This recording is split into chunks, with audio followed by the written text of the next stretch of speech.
podemos dar sequência que nós estamos estudando essa carta? Passamos aí pelo capítulo 1, pela apresentação do Evangelho, pela inconsistência dos Gálatas, pelo discurso de Paulo ao defender o Evangelho lá em Jerusalém e também pelo cisma entre Paulo e Pedro. E agora, então, nós chegamos ao capítulo 3, nós leremos do versículo 1 ao versículo 5, onde Paulo aqui vai confrontar os Gálatas mediante as suas experiências. Paulo, então, vai apelar para as experiências dos Gálatas, dizendo assim a palavra do Senhor. Ó Gálatas, insensatos, quem vos fascinou a vós outros, ante cujos olhos foi Jesus Cristo exposto como crucificado? Quero apenas saber isto de vós. Recebeste o Espírito pelas obras da lei ou pela pregação da fé? Sois assim insensatos que, tendo começado no Espírito, estejais agora vos aperfeiçoando na terra? Terá sido em vão que tantas coisas sofreste, se na verdade foram em vão. Aquele, pois, que vos concede o Espírito e que opera milagres em vós, porventura o faz pelas obras da lei ou pela pregação da fé? Meus irmãos, como nós já podemos perceber, já percebemos isso na leitura da carta aos Gálatas, esta carta é a carta dos contrastes. Já percebemos isso. Obras da lei, pregação da fé, o falso evangelho, o verdadeiro evangelho, o falso apostolado, o verdadeiro apostolado, e entre outras coisas. Então, essa sem dúvida é a carta de Paulo em que se apresenta mais contrastes. E nós vamos ver que este tipo de aplicação, podemos assim chamar, é próprio do apóstolo Paulo, é próprio dele. E ele vai fazer isso em outras cartas, mas especificamente aqui em Gálatas, isso é feito do começo ao fim. Paulo conhecia bem os irmãos a quem ele direcionava a fé, né? Ou ele sabia de fato, ele conhecia bem o que direcionava a fé, o porquê que a fé chegava até alguém. E combatia então o quê? O que era referente às obras humanas. Paulo sabia como a fé chegara na vida de uma pessoa, por isso havia a necessidade de combater qualquer obra humana que tirasse o mérito sacrificial de Cristo. Em nenhum momento aqui o apóstolo Paulo, ele nessa repreensão que ele está dando, tanto no primeiro capítulo quanto no capítulo 2, confrontando Pedro, ou mesmo no concílio de Jerusalém, e agora mesmo, onde ele usa palavras duras, nós não vemos aqui o apóstolo Paulo, em momento algum, deixando que o amor se afaste de suas palavras. Até quando Paulo repreende os Gálatas sobre a insensatez dele, nós vamos ver o que essa palavra quer dizer de fato. Paulo faz isso com amor. E esse é o grande ensinamento de Paulo nesses 5 versículos. A repreensão dura, objetiva, necessária, porém repleta de amor. Então, para relembrar a nossa memória, que às vezes nós esquecemos do que lemos há poucos instantes, só um breve resumo para a gente poder entrar então no versículo 1 da carta e assim entender o que Paulo quis naquele momento com os Gálatas e como nós podemos absorver isso para a nossa vida. Na primeira sessão desta carta, nós vimos ali nos capítulos 1 e 2, Paulo defendendo a sua autoridade apostólica. Isso ficou muito claro no capítulo 1, principalmente, mas no capítulo 2 também, Paulo defendendo a sua autoridade apostólica. Lembrem, ele disse, eu não fui escolhido apóstolo por homens, mas o próprio Senhor Jesus Cristo foi quem me vocacionou, ou quem me chamou para o apostolado, para pregar o evangelho. Na segunda parte desta carta, que vai começar hoje, do capítulo 3 até o capítulo 4, nós veremos isso nos próximos sermões, aqui nós vemos uma sessão doutrinária, onde o apóstolo apresenta uma série de argumentos, e isso é feito de modo ilustrativo, para mostrar ou para provar a inferioridade da lei em relação ao evangelho e assim estabelecer de modo verdadeiro o propósito da lei. Então, Paulo, nessa segunda sessão aqui, ele vai apresentar argumentos sólidos, vai fundamentar os argumentos, vai usar ilustrações para isso, que nós vamos já ver no próximo domingo, através de Abraão e Sara. Paulo vai, então, trazer essas ilustrações para, então, estabelecer que a lei ela é inferior ao evangelho.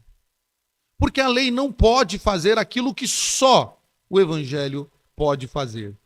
Então, Paulo vai, de modo muito objetivo, esclarecer aos Gálatas qual o propósito da lei. Na terceira sessão, que são os últimos capítulos dessa carta, Paulo então vai fazer aplicações práticas dessa doutrina, dos capítulos 3 e 4. Paulo vai exortar novamente os irmãos da Galácia, os Gálatas, para que eles usem de forma adequada as suas habilidades cristãs e não abusarem da graça do Senhor. E não abusarem dessa habilidade cristã que Deus concedeu à igreja. E ao invés de dar lugar ao pecado, o evangelho, então que o evangelho faz isso que ele vai abordar nesses últimos capítulos. O evangelho fornece meios para se obter a verdadeira justiça que a lei exige. O que a lei exige, Paulo vai dizer? A justiça. Mas só o evangelho vai fornecer os meios legais para se obter a justiça. Por isso Paulo vai trabalhar com obras da carne e frutos do Espírito, fruto do Espírito. Então, o tema central desta carta, como nós falamos já no primeiro sermão, no primeiro capítulo, no primeiro sermão, esta carta tem um tema central, que é a liberdade como ideal.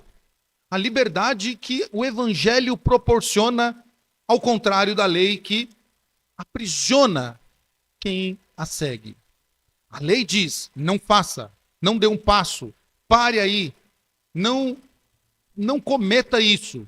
O evangelho não, o evangelho nos liberta acerca dessas proibições e faz com que essas proibições sejam encaradas de forma diferente, não punitivas, mas de forma de uma advertência. Percebe a diferença? O evangelho nos adverte, nos ensina, para que nós não violemos a lei. Então, através disso, nós conseguimos o cumprimento da lei, que a lei por si só não consegue. Então, o tema central dessa carta é a liberdade como ideal. Mas a realidade, aqui que Paulo traz aos irmãos da Galácia, era marcada por um mundo organizado a partir de um modelo de escravidão. Eles tinham isso muito bem claro. Quando se falava de liberdade e escravidão, eles sabiam do que eles estavam falando. Talvez nós não tenhamos essa compreensão da linguagem escravidão e liberdade, mas eles tinham. Por quê? Este povo foi um povo escravo. Foi um povo que passou por muitos e muitos anos na escravidão. Não só no Egito, mas também depois com a captura do Reino do Norte e do Reino do Sul. E, de certa forma, agora, neste momento em que Paulo está escrevendo, este Paulo está sentindo ainda o peso da escravidão porque eles estão sob o jugo de Roma. Então, este povo, eles entendem isso de forma. E a carta, ela é também chamada, como nós já dissemos em outra mensagem, que ela é chamada por muitos de um manifesto da liberdade cristã e da universalidade da igreja. Então, olha que carta rica, que carta maravilhosa. E então nós chegamos no capítulo 3, que é o objeto do nosso estudo nesta noite. No capítulo 3, embora hoje nós só vamos ficar nesses 5 primeiros versículos, para que nós possamos, assim, de forma fragmentada, compreender o que o apóstolo desejou aos Gálatas, e também nós possamos compreender, nós vamos entrar então em uma das partes doutrinárias. Paulo agora vai começar a trabalhar com doutrina, que são elementares para a compreensão da insensatez que os Gálatas estão praticando. Essas doutrinas bíblicas, Paulo vai começar a trazer aqui, são as mais importantes de toda a Escritura. onde se estabelece de forma clara o propósito da lei, né? E assim faz com que seja discernido o propósito da lei em contraste com a graça de Deus.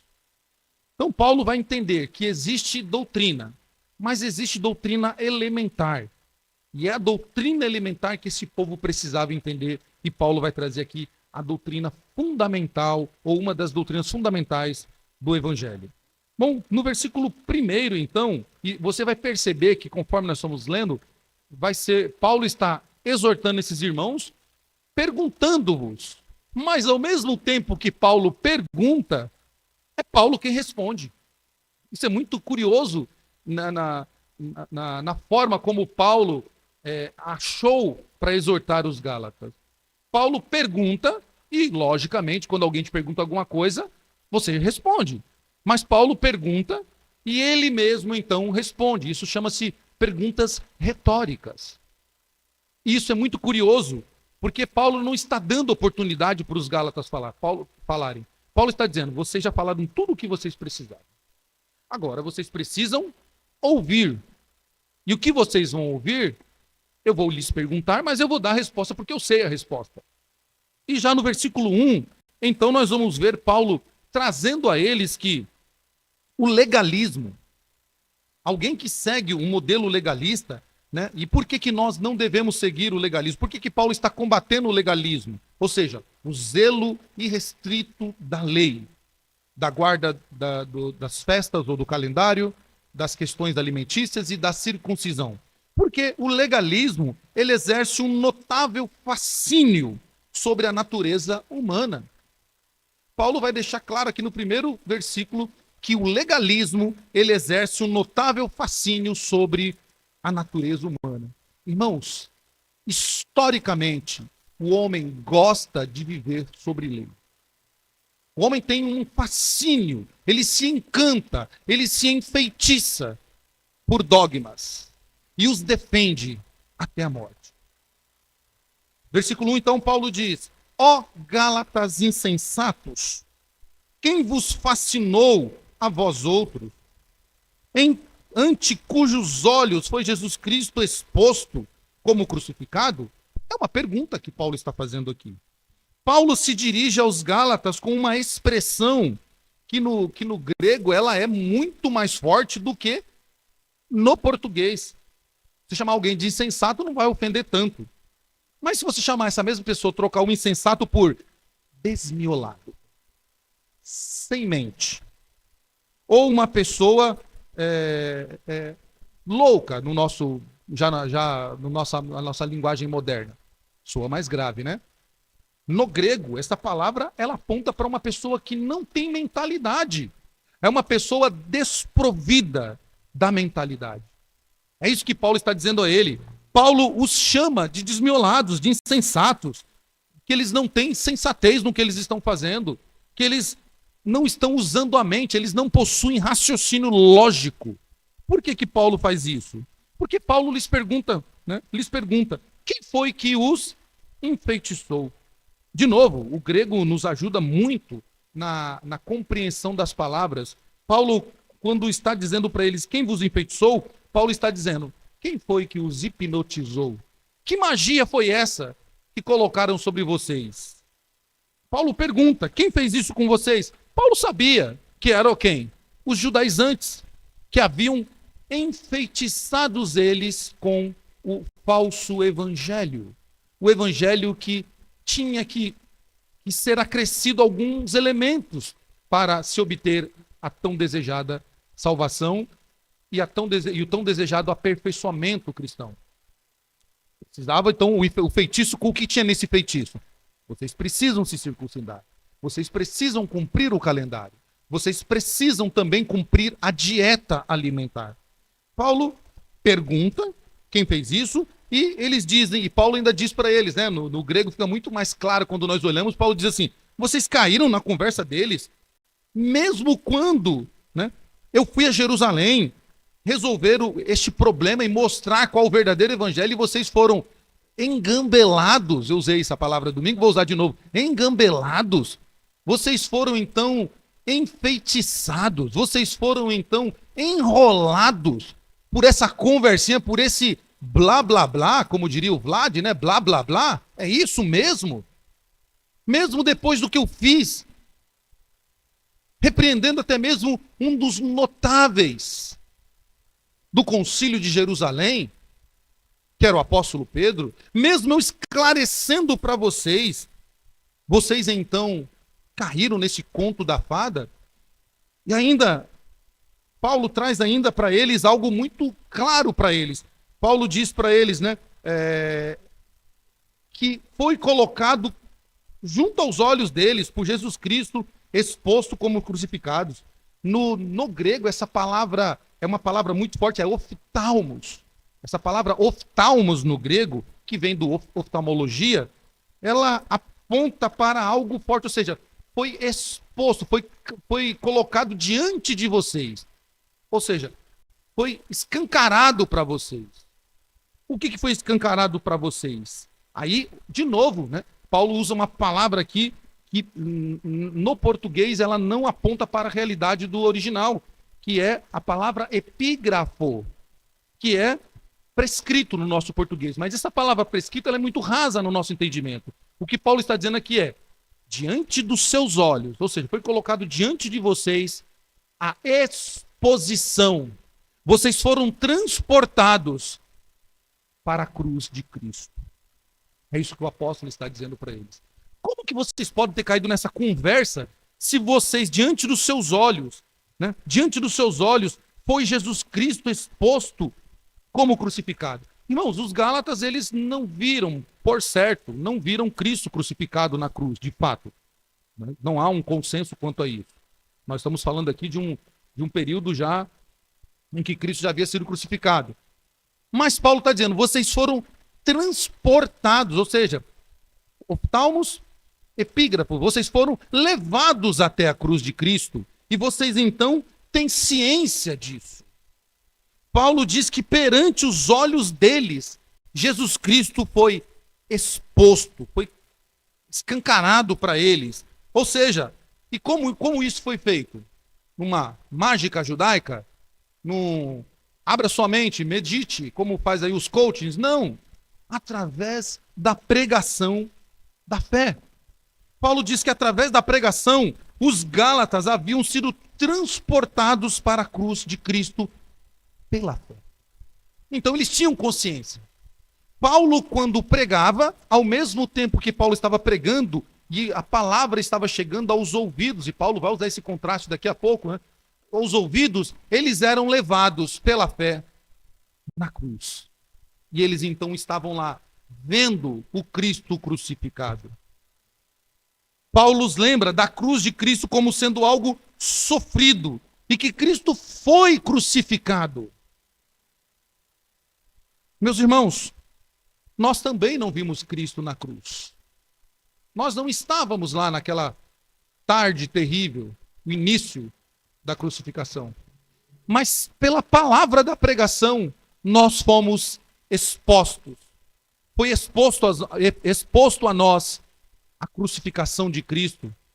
Logo, nós não podemos ser enfeitiçados por nenhum tipo de falso evangelho. Porque nós temos consciência pela pregação da palavra que Cristo foi crucificado. E a crucificação de Cristo é um divisor de águas para nós. É algo que o cristão reformado, o crente verdadeiro, aquele que realmente imita a Cristo, ele tem ciência disso. E a partir do momento que ele tem consciência disso, a vida dele não pode ser mais igual ao que era. E ele não cai mais nessas conversas fiadas, nesses blá, blá, blás. Eles não são mais enfeitiçados. Eles não são mais enrolados. Porque agora eles sabem que o seu Cristo foi crucificado. Eles haviam então sido conscientizados com o quadro pintado diante deles e exposto diante dos olhos deles do Cristo crucificado. Por isso não fazia sentido para Paulo esse fascínio, este feitiço que os atraía para o judaísmo, para fragmentos da lei que eram pregados por esses pregadores judaizantes. E isso Paulo fala muito claro dessa mensagem do evangelho que é exposta a nós. E eu convido vocês a abrirem a carta de Paulo aos Coríntios, 1 Coríntios, capítulo 1, versículos 18 e 19. Paulo diz então que aquele que tem consciência da crucificação de Cristo, ele marca-se um divisor na sua vida. Olha o que Paulo diz, 1 Coríntios capítulo 1, versículos 18 e 19. Certamente a palavra da cruz é loucura para os que se perdem, mas para nós que somos salvos é o poder de Deus. Pois está escrito: destruirei a sabedoria dos sábios e aniquilarei a inteligência dos instruídos. Deixa aberto aí que nós vamos ler ainda mais um trecho de Coríntios. Paulo está dizendo para eles que Cristo não foi enforcado. E para que a gente lembre-se disso, a crucificação era a forma de morte mais humilhante. Alguns historiadores, eles dizem que havia algumas mortes que eram mais suaves, se é que existe morte suave, né? Uma delas era o enforcamento, a decapitação, a transpassada ao meio. Eram mortes que eram dolorosas, eu sei disso, mas eram menos sofridas e menos humilhante do que a cruz. A cruz só iam os malfeitores de péssimo caráter e índole. Aqueles que tivessem cometido crimes hediondos, eles eram expostos publicamente. Ficavam lá o dia inteiro. E depois, quando se ia ver se aquela pessoa morreu ou não, para acelerar o processo de morte por causa do sábado, se quebrava o joelho das vítimas que estavam na cruz para que eles tivessem uma asfixiação. E aí o ar não subisse mais e eles morriam, então, asfixiado.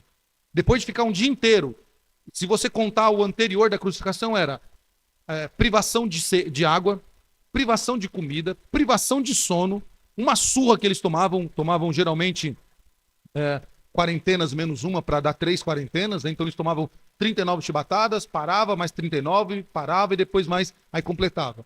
E aí eles iam então para o cárcere, não podiam dormir, não podiam comer, não podiam beber água, e depois eram expostos na cruz o dia inteiro para que todos pudessem ver com seus olhos. De novo aqui, né? Calmos. Todos pudessem ver com seus olhos a humilhação que aquela vítima estava passando por causa do seu crime cometido. Paulo está dizendo para eles: é loucura que nós sigamos alguém que foi crucificado. Esta pregação de Paulo é totalmente contrária ao pensamento judaico. Por quê? Não se crucifica um rei. Não se crucifica o Messias. Paulo está dizendo: o nosso rei, o nosso Messias foi crucificado. Isto é loucura. É loucura, né? Loucura. Mas para os que temem a Deus, isso é o quê? É o poder de Deus para nós. É o poder de Deus agindo.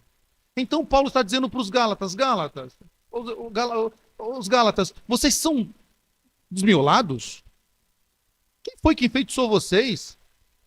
Como que vocês caem nessa conversinha fiada, se diante dos seus olhos a horrenda morte de Cristo foi exposta diante de vocês?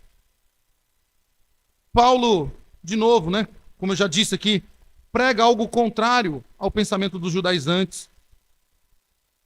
Claro, o Messias, o Cristo judaico dos judeus, não pode ser crucificado. Ele deve ser entronado.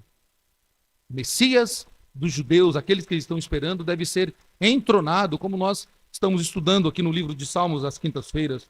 Portanto, essa pregação do apóstolo Paulo é pregação fora de lógica para os judeus e para os gentios também. Porque a ideia que os gentios têm de um rei é um rei que está no trono, que governa, que manda e desmanda. Paulo, então, ele diz que a insensatez dos crentes da Galácia ganhava contornos ainda mais fortes quando se considerava que o evangelho fora colocado diante deles com tanta clareza, com tanta exposição. Eles não tinham como confrontar ou como responder o apóstolo Paulo mediante ao que lhes foi apresentado. Paulo lhes apresentar o sacrifício do Senhor Jesus de modo claro, mostrando que nenhuma obra humana era capaz de superar a obra feita na cruz do Calvário. E que era como se eles, os Gálatas, por causa da pregação da fé que os levara à cruz, fizesse deles testemunhas oculares da crucificação. Paulo diz um pouco disso lá de novo, 1 Coríntios, capítulo 1, versículo 23. Ele diz: mas nós pregamos a Cristo crucificado. Escândalo para quem? Para os judeus. Loucura para os gentios. E de novo, Paulo diz isso no capítulo 2, no versículo 2. Porque decidi nada saber entre vós, senão a Jesus Cristo, a este crucificado. Paulo aqui toca então num dos fatores que fazem do legalismo uma das mais perigosas armadilhas. O fato do legalismo fascinar as pessoas e após entorpecer as suas mentes, após envenenar as suas mentes, conduz essas pessoas à apostasia, ao abandono da fé, ao invés de crerem na suficiência de Cristo. Meus irmãos, passados-se os anos, e muitos anos, diga-se de passagem, nos dias de hoje, os judaizantes, como nós já dizemos, estão aí. Você tem que fazer alguma coisinha. A crucificação de Cristo já não basta. Você precisa fazer uma fezinha. Você precisa dar uma caminhadinha com o propósito de alguma coisa. Você precisa dar um X valor para que Deus te abençoe. Você precisa fazer alguma coisa. Isso é o legalismo, herança dos judaizantes. Quando diz, não, espera lá, eu sei que você é crente, eu sei que você é evangélico, que você é gospel, sei que você pertence a uma igreja, mas olha, para ser abençoado por Deus é necessário fazer alguma coisa. Você tem que fazer algo. Você tem que se mover. Deus já fez a parte dele, agora você precisa fazer a sua. Isso é uma heresia. Isto Paulo vai dizer depois em outro lugar, que é crucificar Cristo de novo. E é isso que Paulo está ensinando a esses irmãos, exortando eles. O legalismo, ele é um perigo, porque ele é uma insensatez que anula a crucificação de Cristo. E é isso que Paulo também vai continuar no versículo 2, quando ele vai dizer que o legalismo é uma tentativa de anular a fé. Versículo 2 diz: quero apenas saber isto de vós. Uma pergunta. Recebestes o Espírito pelas obras da lei ou pela pregação da fé? Paulo então faz uma pergunta a eles aqui. Uma pergunta que deveriam refletir. Vocês receberam o Espírito pelas obras da lei ou pela pregação da fé? E isso é muito curioso, de novo, né? Paulo vai começar a fazer esses contrastes. Obras da lei, pregação da fé. E ele vai trazer aos Gálatas, fazê-los compreender a sua loucura, a sua insensatez. Porque essa é uma comparação pessoal do apóstolo Paulo. Você não vai achar outro pregador no Novo Testamento usando essa comparação. Paulo, ele usa todas elas aqui em Gálatas. A única vez que ele não usa na Galácia, nas igrejas da Galácia, ele usa em Roma, lá em Romanos capítulo 8. No versículo 13, Paulo vai usar essa questão das obras da lei e do ouvir da fé. O que ele está dizendo aqui no original mesmo, no grego aqui que nos ajuda de novo, essa obras da lei, Paulo, e essa palavra obras aqui, ela é muito interessante, porque obra, ele é muito genérico para nós. O que é obra para nós? Como nós definiríamos obras, né? A gente definiria de diversas maneiras. Mas, na ideia paulina aqui, a palavra que ele usa é uma palavra que aponta para ação. Então, Paulo está dizendo, vocês receberam o Espírito pelo fazer da lei, ou seja, pelo exercitar da lei, pelo cumprimento da lei, nota, ele aponta para uma ação. Vocês fizeram alguma coisa mediante ao que vocês aprenderam na lei para receber o Espírito? Ou foi pela pregação da fé? E a pregação da fé aqui, ele usa uma palavra que é muito interessante também, que aponta para o ouvir, o ouvido. Uma palavra que aponta para ouvir. Então vocês receberam o Espírito pelo fazer da lei ou pelo ouvir da fé?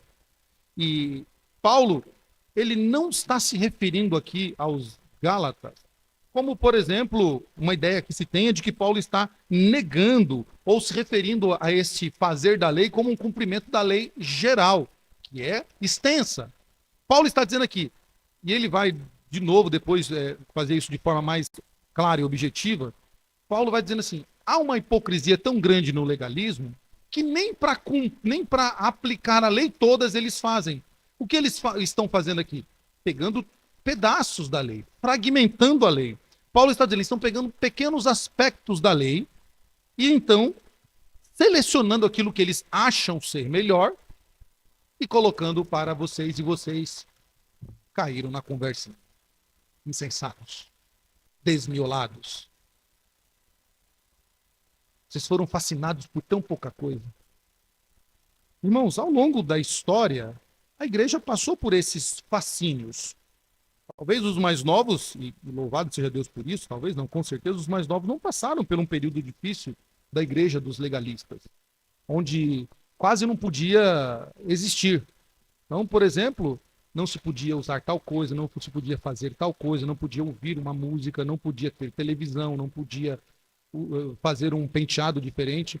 E o engraçado, né, que a gente olha para esses aspectos, que eram pequenos cumprimentos, não era uma totalidade. Selecionava-se o que queria. Selecionava-se o que queria. Então, por exemplo, não pode ouvir música secular. Música secular é pecado, é coisa do cão. É o diabo que está infiltrando na igreja e não pode ouvir música secular. Mas, ao mesmo tempo, se cantava dentro do inário músicas folclóricas, que eram do folclore escocês, do folclore sueco, do folclore norueguês, do folclore francês, do folclore inglês. Música secular também. Não foram feitos para a igreja, e depois a igreja, por ter letras bonitas e que louvavam a Deus, porque era um outro contexto de sociedade, se pegou. E é muito engraçado, né, que não se pode usar calça, mas quem que não pode usar? As mulheres. Os homens não tem problema com os homens, né? As mulheres não podem usar isso, mas os homens podem. As mulheres não podem usar uma bermuda, mas os homens podem. As mulheres não podem usar um penteado, mas os homens podiam fazer os seus recortes. A mulher não podia usar uns negocinho no cabelo lá que diz que era o chifre do diabo, mas os homens podiam usar o chapéuzinho. Ou, na época, mais atrás ainda, quem não tinha um chapéu era visto diferente. Então, notem, era pequeno, não havia, eles selecionavam o que queriam. Como hoje, se seleciona o que quer. Você vai para muitos lugares aí legalistas, seleciona o que quer. Então, vamos selecionar aqui o que tipo de legalismo nós vamos fazer. Olha, para ser crente, você precisa fazer isso. Não importa se você está no 3º ou 4º casamento, não importa se você gosta de tomar uma branquinha, não importa se você fuma, não importa como é o teu palavreado, importa que você traga a quantia desejada para cá. Isto é um escárnio, Paulo está dizendo, na crucificação de Cristo. Isto é uma hipocrisia, o que Paulo está dizendo. Por isso que lá na frente, lá no capítulo 5 e 6, Paulo vai trabalhar com o fruto do Espírito. E Paulo está dizendo, a lei pode trazer isso, vocês receberem então o Espírito mediante ao cumprimento da lei, ao fazer da lei. Essa pergunta de Paulo, ela fica bastante simples e óbvia e em termos de resposta. Então ele pergunta e ele mesmo responde, porque ele sabe qual é a resposta, né? Ele pergunta então de novo, vocês receberam o Espírito porque vocês marcaram o seu corpo, porque vocês se circuncidaram, ou porque vocês guardaram o calendário e foi cumprindo algumas das festinhas, ou porque vocês deixaram de comer alguma coisa, ou porque vocês ouviram a pregação da fé? Quem vos transportou para a cruz? Foi o cumprimento, o fazer da lei? Ou foi a pregação, o ouvir da fé? A resposta é óbvia, porque ouviram a pregação do evangelho, que expôs diante dos olhos deles Cristo crucificado. E eram nisso, e eram por isso que eles receberam o Espírito. E assim Paulo responde a eles. O termo que Paulo usa para fazer vai apontar para esforços humanos e não méritos de Cristo. Paulo está tentando fazer com que eles entendam: se vocês receberam o Espírito mediante o fazer da lei, logo vocês estão tirando os méritos de Cristo e colocando os méritos em vocês. Paulo indaga a eles: de onde veio então isso? Me respondam, de onde vem o Espírito que vocês receberam? Dos méritos de Cristo ou dos méritos de vocês? Meus irmãos, o ensino cristão sobre a habitação do Espírito Santo no crente é uma parte integrante, importante e fundamental do Novo Testamento. Nós vamos ver isso, Paulo falar isso em Romanos, 1 Coríntios, Paulo vai falar isso na segunda carta aos Coríntios, os evangelhos vão falar, sendo certo que a ausência do Espírito Santo em alguém é prova que tal pessoa não é salva. Isso é fato. Efésios capítulo 1, lá no finalzinho, diz que nós somos selados por Deus com o Espírito Santo. Então, uma pessoa salva, ela tem habitação do Espírito Santo. Por isso que Paulo está dizendo: quem selou vocês?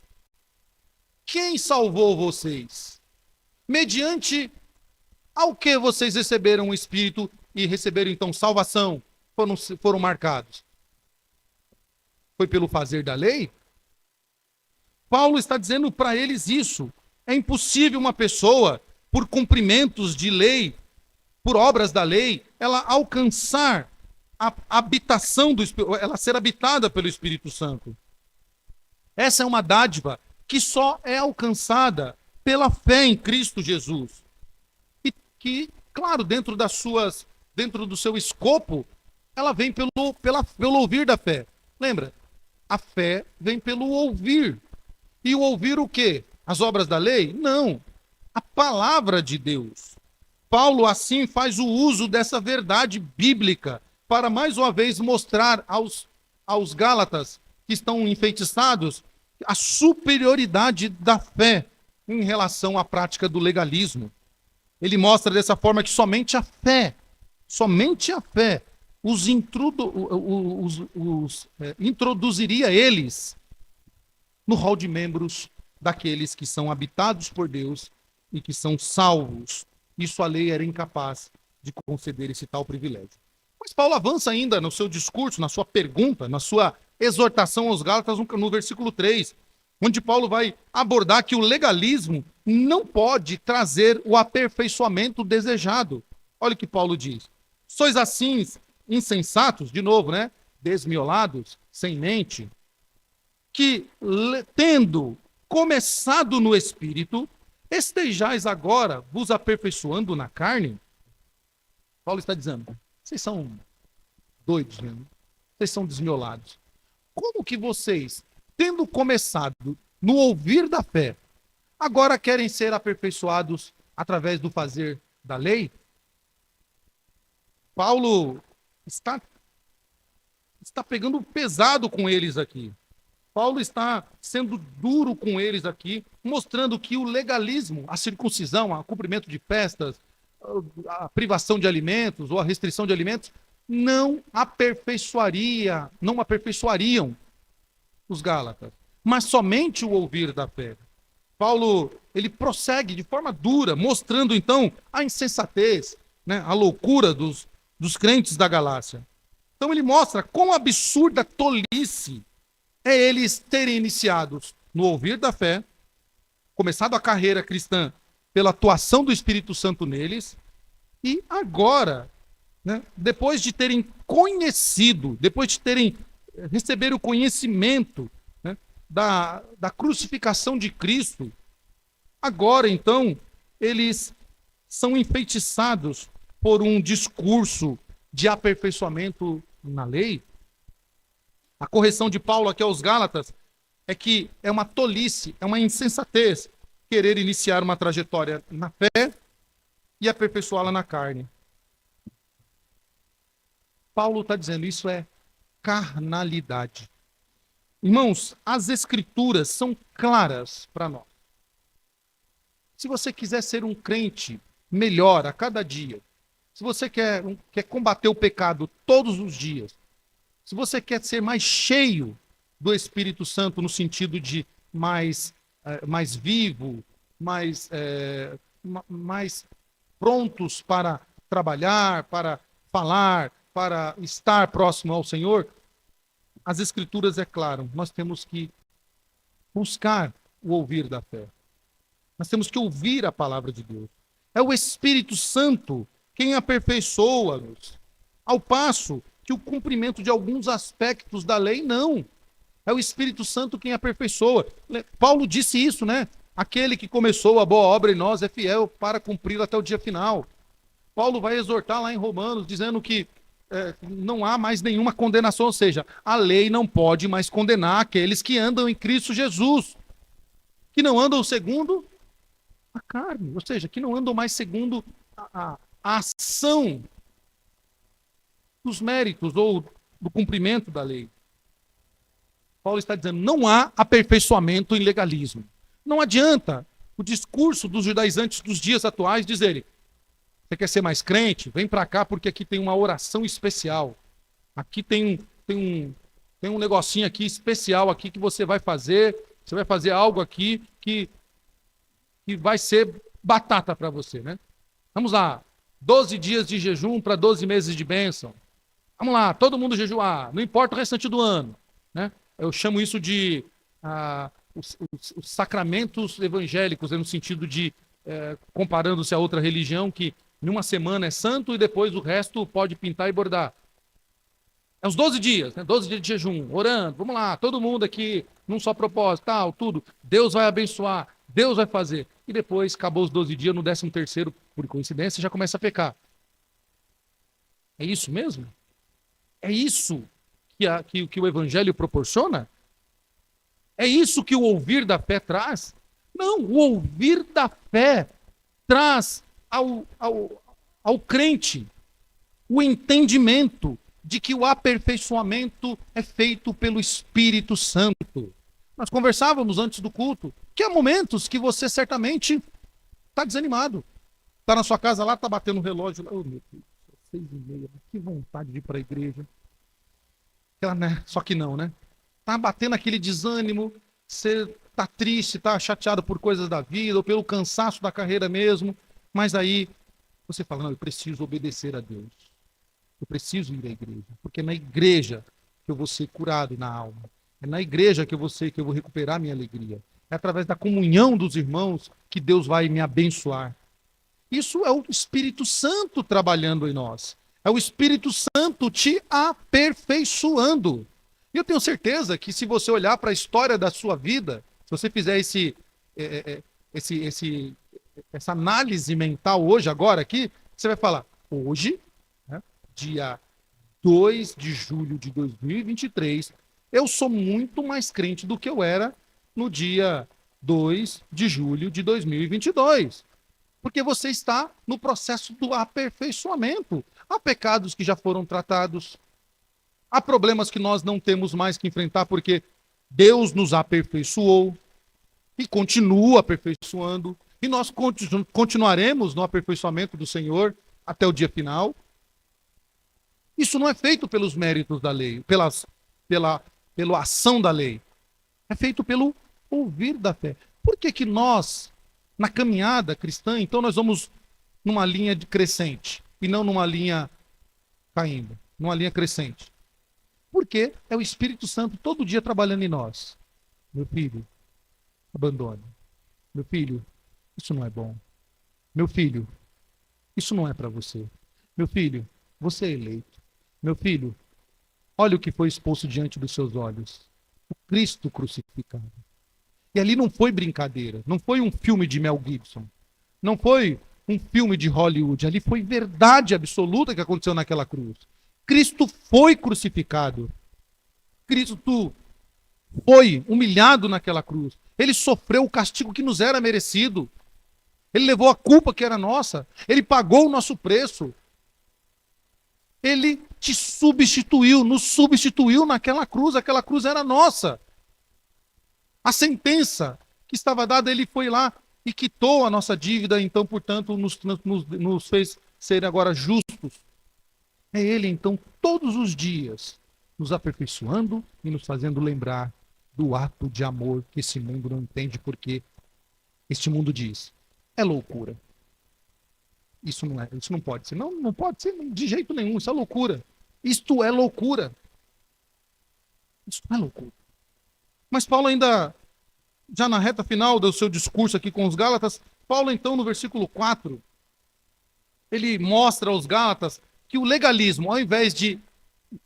O legalismo não pode aperfeiçoar, além de não aperfeiçoar, o legalismo faz o quê? Produz um retrocesso. Se a santificação pelo Espírito Santo produz em nós progressão de vida, produz em nós aperfeiçoamento constante, o legalismo produz um retrocesso. Paulo, então, pergunta a eles, de novo, pergunta com resposta paulina, né?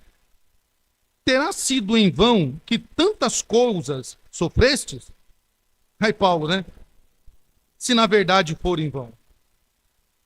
Com esta frase, só que de forma, com a frase, se é que é inútil, Paulo colocando aqui, né? Se é que é inútil, Paulo faz transparecer dúvidas nos Gálatas. Quando ele usa essa frase, o inútil que vocês passaram, Paulo os faz pensar, então, que eles estão duvidando do que eles passaram. Então, Paulo faz transparecer a dúvida da hipótese que ele, Paulo, levanta. É como se Paulo tivesse dito a eles, prefiro, contudo, acreditar que vocês não consideram útil tudo o que vocês passaram. É como se Paulo tivesse dito isso. Quer saber de uma coisa, Gálatas? Vocês não estão dando a mínima para o que vocês passaram. Vocês estão nem aí com o que vocês passaram. Paulo faz os crentes da Galácia recordarem um pouquinho de sua história, quando eles receberam o evangelho pela salvação da fé, quando eles romperam, ou muito deles romperam com o antigo sistema judaico. Essa decisão trouxe o que aos Gálatas? Trouxe aos Gálatas inúmeros dissabores, perseguições. Eles foram perseguidos, eles sofreram ameaças, e até o apóstolo Paulo, neste bolo, lembra lá em Atos capítulo 13, Paulo teve que ser lançado da janela por um cesto, porque os judaizantes queriam fazer o quê? Matar a Paulo, que estava pregando o evangelho da fé. Paulo está dizendo, tudo isso foi vão? Os sofrimentos que nós passamos foram vãos? Para que agora vocês caiam no feitiço, nesse engano que vocês estão se deixando levar? Paulo, respondendo aos apelos dos falsos mestres, eles estavam dizendo que estavam se voltando precisamente para o legalismo judaico. Paulo está dizendo, quando vocês ouvem os falsos pregadores, quando vocês ouvem os judaizantes pregando sobre os aspectos da lei, vocês estão fazendo, sabe o quê? Dando um passo atrás. Vocês não estão avançando para o alvo, como Paulo vai dizer em outro local. Vocês estão retrocedendo na fé.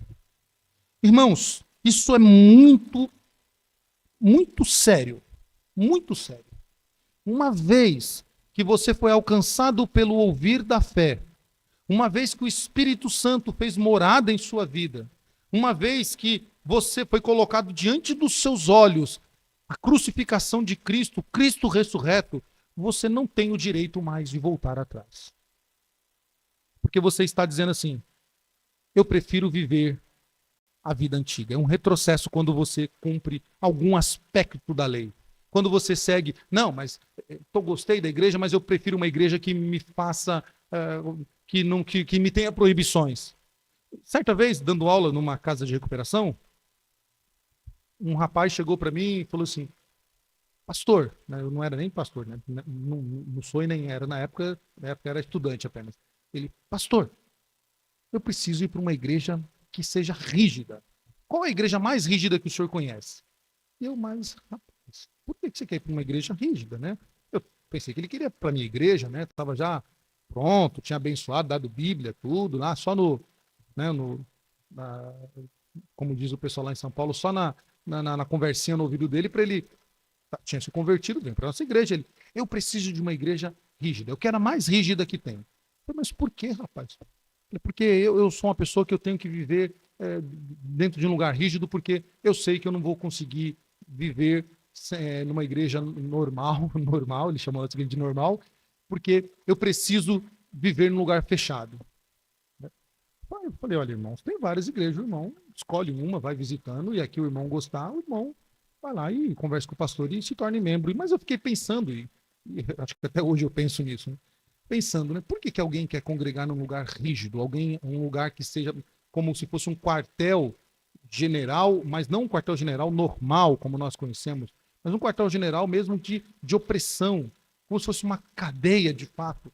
É como se alguém pedisse assim, me prenda, eu quero ser preso. Eu quero ser preso porque eu não posso viver em liberdade. Mas por quê? Não, porque eu, sei lá, eu quero... Não dá para entender. Aí, pensando nisso, né, é porque, de fato, não compreendeu a pregação da fé, o ouvir da fé. Não conseguiu ser transportado, não chegou nele, não chegou ao coração dele a fé que transporta até a cruz de Cristo, de modo que, ao visualizar aquela cena, nós não retrocedemos, mas nós avançamos para o alvo. A lei, ela tem esse objetivo, o legalismo tem esse objetivo de fazer com que uma pessoa retroceda na fé, esquecendo de tudo o que o ouvir da fé proporcionou. E quando nós retrocedemos, nós estamos então dizendo assim, foi inútil o que Cristo fez na minha vida. Foi inútil Cristo ter me tirado do vício. Foi inútil Cristo ter salvado meu marido que há 15 anos eu estava orando. Foi inútil Cristo me tirar de um bar onde eu saía carregado pelos outros. Foi inútil Cristo me curar de uma doença incurável. Foi inútil quando eu era perseguido pelos meus vizinhos, pela minha própria família, na escola, no trabalho, quando riam de mim porque eu era crente. Foi tudo isso inútil, porque agora eu estou dizendo que eu preciso de aspectos da lei para viver o verdadeiro evangelho. E por fim, Paulo encerra esse discurso depois de dizer para os Gálatas que eles estão tornando desnecessários os sofrimentos deles e também o de Cristo. Paulo então finaliza dizendo que o legalismo associa os feitos de Cristo aos esforços humanos. É isso que ele diz no versículo 5. Aquele, pois, que vos concede o Espírito e que opera milagres em vós, porventura o faz pelas obras da lei ou pela pregação da fé? De novo o contraste aqui, né? Pelo fazer da lei ou pelo ouvir da fé. Paulo, então, está falando para eles, mostrando para eles que o provedor dos fatos reais da nossa vida não vem da lei, mas vem do Espírito de Deus. O provedor do Espírito a eles, quem deu o Espírito a eles, é o que opera neles. Não é a lei que trouxe isso. Paulo já disse isso no versículo 3, né? Vocês não receberam o Espírito. Então quem proveu o Espírito a vocês? Foi Deus. O legalismo diz assim, você pode alcançar o Espírito se você cumprir tal coisa, tal meta.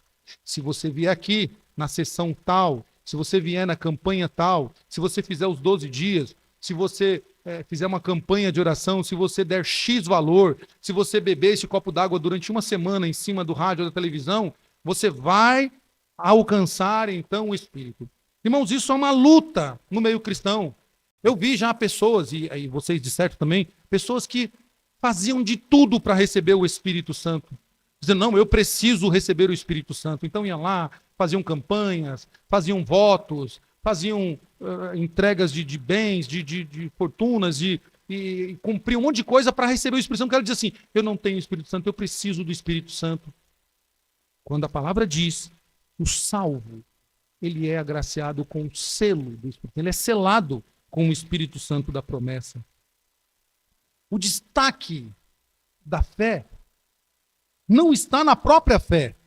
A fé não é o meio em si mesma. Que é outro erro que a gente coloca. A gente, não, porque a fé. E nós damos mais destaque para a fé do que propriamente o destaque que Paulo está colocando na pregação da fé. Qual é o destaque da fé? O destaque da fé não é a fé, mas sim Cristo. A fé, então, não é um meio em si mesmo. Ela não é um instrumento que nos conecta com o Cristo crucificado. Ou, aliás, ela é um instrumento de Deus que nos conecta ao sofrimento de Cristo, que é de onde provém as nossas bênçãos. As nossas bênçãos não provêm da fé. Tem gente que fala assim, irmão, você precisa ter fé. Você precisa ter fé. Você não foi curado porque você não tem fé. Sua esposa ainda não está na igreja porque você não tem fé. Você não alcançou a bênção desejada porque lhe falta fé. Paulo está dizendo que está errado. Não é isso. A fé é apenas um instrumento que te leva ao Cristo crucificado, que é de onde vêm as nossas bênçãos. As nossas bênçãos vêm de Cristo. O legalismo, ele faz o quê? Insere em Cristo. Dizendo assim, é Cristo mais alguma coisa. Paulo, então, afirma que os irmãos da Galácia precisavam entender isso. Que essa dádiva do Espírito Santo só poderia levá-los a Cristo, ao passo que a lei não. Ao passo que a lei não conseguiria realizar isso. E Paulo, então, conclui a sua dura exortação aos insensatos gálatas com esta palavra, dizendo para eles que eles precisavam ter em mente que ele próprio, Paulo, realizou na Galácia milagres. E aqui milagres é milagres mesmo, irmãos. Tá? Nós hoje temos uma compreensão de milagre que fica para outro dia, mas aqui eram os milagres mesmos, eram dons de línguas, eram dom de ressuscitar pessoas, eram milagres extraordinários. Não era a cura de caroço, dor de garganta, como eu vi esses dias, né? O culto da cura da diabetes, não é isso. É realmente os milagres extraordinários de um morto estar morto, claro, né? Ele ser ressuscitado, de uma pessoa realmente ela estar com uma enfermidade incurável e ela ser curada, de receber os dons espirituais, profecias, etc. e tal. Tudo isso ocorria nesse tempo. E Paulo diz, vocês viram que eu mesmo fiz isso. Lá em Atos capítulo 14, Paulo mostra o milagre que foi feito. E então, Paulo diz para ele, vocês precisam considerar isso. Isso só pode vir do Cristo crucificado. Meus irmãos, nada pode ser acrescentado às Escrituras. Nada. De fato, nada. O livro de Apocalipse termina com essa advertência. A quem tirar um trecho da Escritura, será-lhe tirado também do porvir. Não devemos tirar e nem acrescentar. A palavra é clara quando nos afirma que o justo viverá pela fé, e não pela lei, mas viverá pela fé. Não pelas obras da lei, porque o fim da lei é Cristo, para a justiça de todo o que crê. É isso que diz Romanos capítulo 10. Assim como Paulo, devemos ter então consciência de quem é Deus, quem somos nele, e da infalibilidade da palavra. A palavra, ela é fiel, ela não tem falhas. Cremos que aquele que começou a boa obra em nós há de completá-la em Cristo Jesus, nosso Senhor, conforme Paulo diz lá em Filipenses capítulo 1. Cristo é suficiente e não precisamos de nenhum esforço humano.